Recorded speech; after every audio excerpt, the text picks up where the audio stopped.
ចិត្តមិនស្ងប់បារម្ភអូនឈឺសាមិនទុំពេលឲ្យអូនកាត់ចិត្តមិនអានិនបេះដូងអាយកាបានអ្នកណាជួតទឹកភ្នែកពេលអូនយំមិនស័ក្តិសមនឹងនៅយូរបើតស៊ូគឺធ្វើបាបអូននៅក្បែរអូនខ្លាចកាន់តែធ្វើឲ្យអូនយំ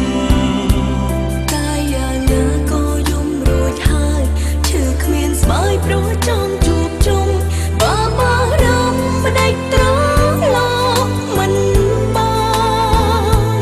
នាងទៅបាត់ក៏ហូរទាំងភ្នែកនាងរងចាំក៏យំរាល់ថ្ងៃរងដូនស្អីរងតែចិត្តនឹកគ្នាមិនបានអ្នកស្រីយំនាងហូរទាំងភ្នែកព្រោះស្នេហាខ្វះភាពក្លាហានអូនគ្រប់យ៉ាងតើអ្នកណានាងខំ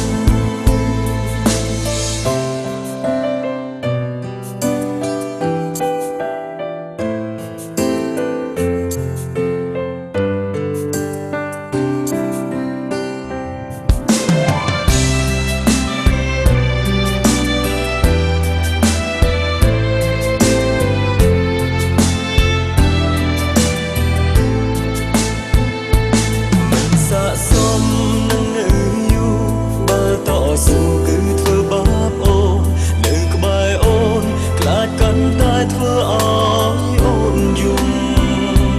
តែយ៉ាងណាក៏យំរួចហើយឈឺគ្មានស្បើយព្រោះចង់ជួបជុំបើបារម្ភផ្ដេចត្រង់លោកមិនបងនាងទៅបាត់ក៏ហូរទាំងភ្នែកនាងរងចាំក៏យំរាល់ថ្ងៃរងដូនស្អីរងតែចិត្តលិចគ្នាមិនបានអ្នកស្រីយំនាងហូរទាំងភ្នែកព្រោះស្នេហាខ្វះភាពក្លាហានអូនគ្រប់យ៉ាងតើអ្នកណានាងខំនាងទៅបាត់ក៏ហូរទាំងភ្នែកនាងរងចាំក៏យំរាល់ថ្ងៃរងដូចស្អីរងតែចិត្តលិចគ្នាមិនបានអ្នកស្រីយំនាងហូរទាំងភ្នែកព្រោះស្នេហាខ្វះភាពក្លាហានអ្វីគ្រប់យ៉ាងតើអ្នកណានាងខំអ្វីគ្រប់យ៉ាងតើអ្នកណានាង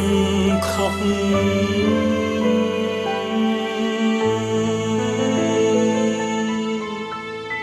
ណែលោកហេតុអីក៏លោកចេះតែដើរតាមយើងអញ្ចឹងតើរវាងយើងទាំង3នាក់នេះមានបញ្ហាអ្វីពាក់ព័ន្ធជាមួយគ្នាតើមែនទេខ្ញុំមិនដឹងថា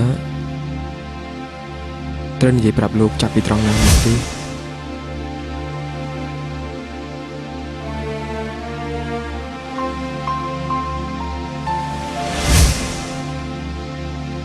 ខ្ញុំសង្ឃឹមថា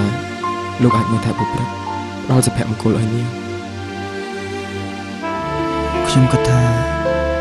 លោកគឺជាមនុស្សប្រុសដែលល្អបំផុតនៅលើលោកនេះ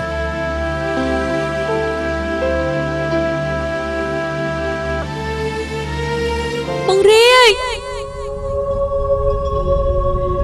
ហេតុអីបានជាបងព្យាយាមកាច់មុខពីអូនរហូតចឹងបងដឹងអូនថាអូននឹកបងរាល់ថ្ងៃ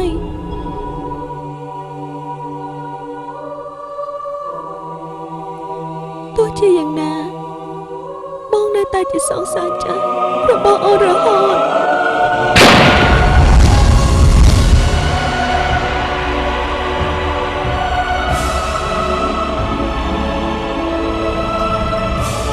ព្រឹកដឹកខ្លួនឡើងមាននរណានៅចិត្តនេះទេជួយព្រឹកមក